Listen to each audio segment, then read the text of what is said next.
السلام عليكم ورحمة الله وبركاته. ازيكم حبايبي؟ عاملين ايه؟ يا رب تكونوا بخير. اللهم صل وسلم وبارك على سيدنا محمد وعلى اهله واصحابه اجمعين.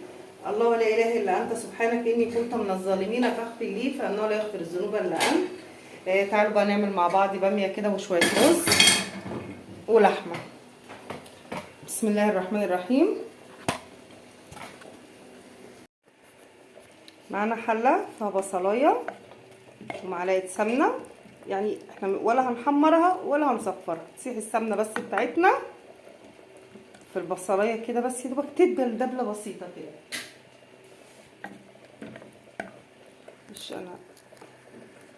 معلش انا بصور بايدي رينج لايت معرفش ماله. هوريكم، بصوا حاسه ان جاله تكوساح. بصوا بقى، شايفين بقى عامل ازاي؟ مشروع فاشل مشروع الرينج لايت ده، هو بس حلاوته في الاضاءه بس، فخليه ينور لنا شويه كده ويدينا شويه اضاءه وخلاص. مش محتاجينك يا ريس، ان كان هيكسر لي التليفون.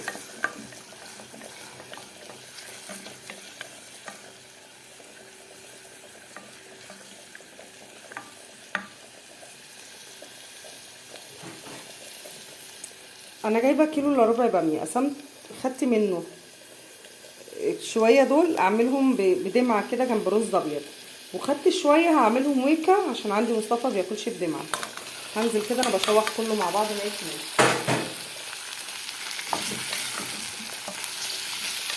نفضل بقى نشوح في الباميه عشان لونها يبقى جميل كده. طبعا اهم حاجه الباميه تتغسل غسله كويسه. في باميايه مش شفتهاش متقمعتش، ايوه بحطها له. بسم الله الرحمن الرحيم. غسلينها ومقمعينها ومدين لها ايه تغريزه بسيطه كده، فتحه صغيره، وغسلينها كذا مره. يقول لك لا شيل الباميه ولما تطلعها تغسلها او قمعوها وبعد كده اغسلوها، لا طبعا الباميه بتطلع كده جيلاتين، هو اللي بيبقى فيه طعم الباميه كله. هديها تشويحه، هحط على ما اعمل الثوم. انا حطيت 4 فصوص ثوم، هرسهم بالهراسه بس عشان انا بقلب بايد وبصور بايد فما كنتش هعرف اعمل كله مع بعض. شايفين لون الباميه؟ التشويحه دي بتديها لون حلو قوي، بتفضل محتفظه بالخضار بتاعها. وطبعا حطيت كده حتتين لحمه ملبسين على حته حمراء، ان انا مش لو حطيتها لهم في الباميه هنا مش هياكلوها، فسبت لهم اللحمه في الشوربه، لكن انا بحب الباميه باللحمه. هغطيها هسيبها تتشوح مع بعضها كده شويه واقول لكم اكل ايه. شايفين الباميه بقت عامله ازاي؟ تعالوا نحط التوابل بتاعتنا. كزبره ناشفه، مكعبين مرقه، فلفل اسمر فقط لا غير. مش هحط ملح عشان حاطه مكعبين مرقه وهي الكميه يعني زي ما انتم شايفين كده كميه صغيره. معلش هقلب بس.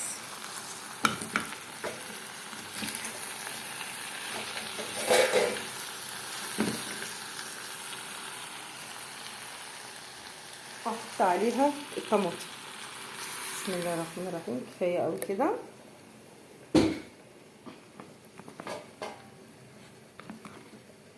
سهله جدا وما بتاخدش ثواني، وشايفين لونها حلو ازاي وطعمها بيبقى تحفه والله.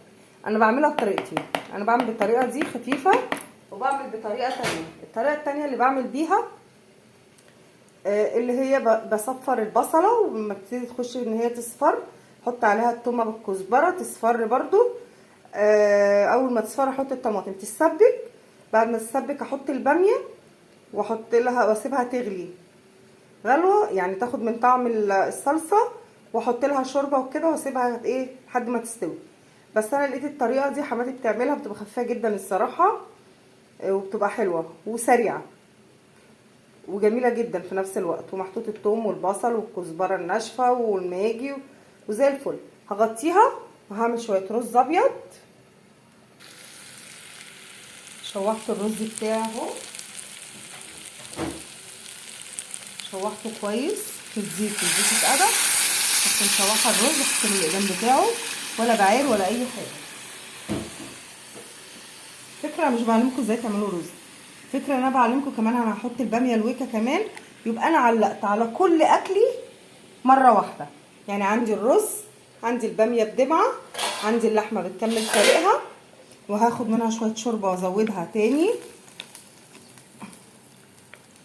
يعني انا هستنى بس شويه، هي خلاص فاضل لها تكه، واخد عشان هاخد الشوربه بتاعتها اعمل بيها شويه ويكا. طبعا الويكا انا مقطعاها زي ما انتم شايفينها كده شرايح رفيعه، شايفينها خضرا وجميله ازاي، رغم ان الباميه دي انا جايباها بقالي 5 ايام في التلاجة، وكل يوم هقول اعملها، كل يوم هقول اعملها. اروح من الحر اروح جايبه اي اكل سمك، شويه مكرونه وكوكي، بس صراحه قرفنا، مفيش احسن من الاكل ده والله العظيم. خلاص انا الرز بتاعه حطيت له ملح وقدام وكل حاجه، هغطيه برده.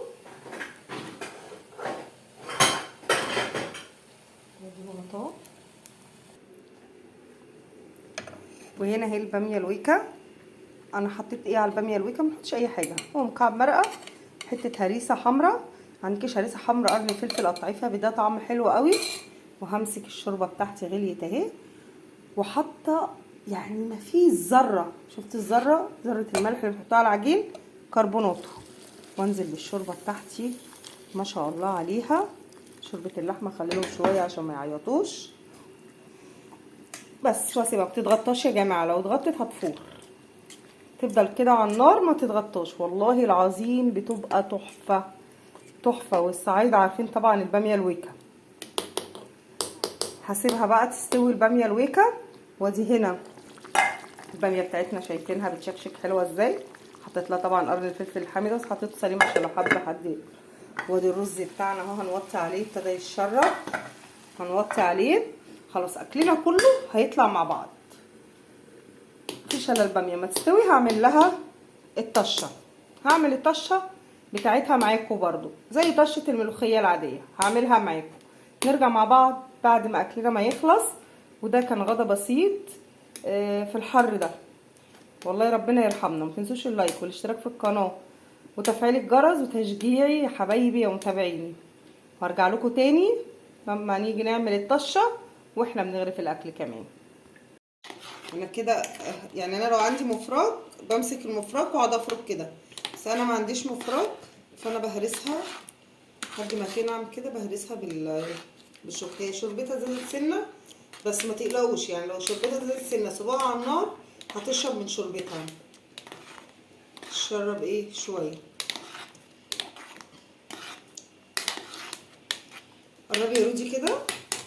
وادي الباميه المدمعه بتاعتي شايفينها عامله ازاي، جميله جميله. وادي الرز بتاعي اهو استوى، هطفي عليه.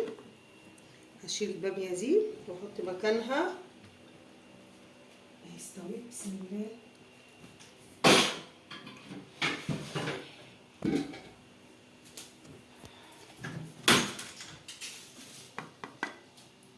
هعمل هنا الطشه بتاعت الباميه. تومه على فكره انا حطيت هنا حته تومه نيه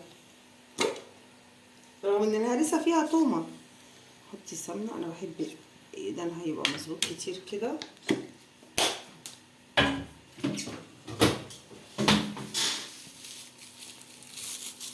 نحمر التومه بتاعتنا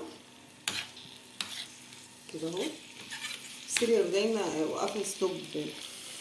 التومه بتاعتي اهي، بس هي ابتدت تصفر شويه، قبل ما تحمر بحط لها الكزبره. انا ما بحطش الكزبره مع التومه على طول، ليه؟ ان الكزبره تحمر بسرعه وما بيبانش ايه لون التومه.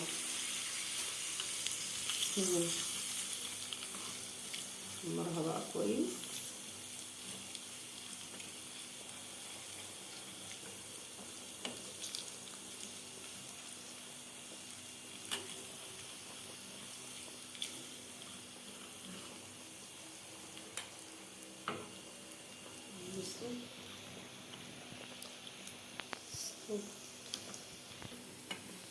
ادي التومه بتاعتي احمرت اهي، بسم الله الرحمن الرحيم. واخد شويه كمان على الباميه المدمعه بتاعتي.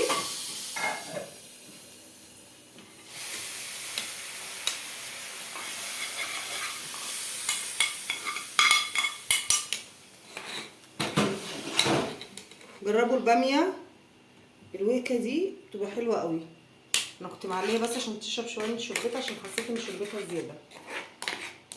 شربت وبقت مظبوطه وهرسناها زي الفل. تغلي غلوه بس التومه مع الباميه وخلاص. في البوتاجاز ده وهغرب بقى، اقفل الرين وخلصنا اكلنا.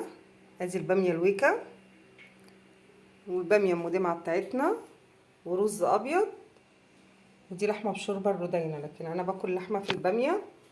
وده كان غدا بسيط جدا. يا رب اكون ضيفه خفيفه على قلبكم. واشوفكم بخير ودمتم في خير الله. والسلام عليكم ورحمه الله وبركاته. متنسوش يا حبايبي اللايك والشير وتفعيل الجرس عشان يوصلكم كل جديد. مع السلامه.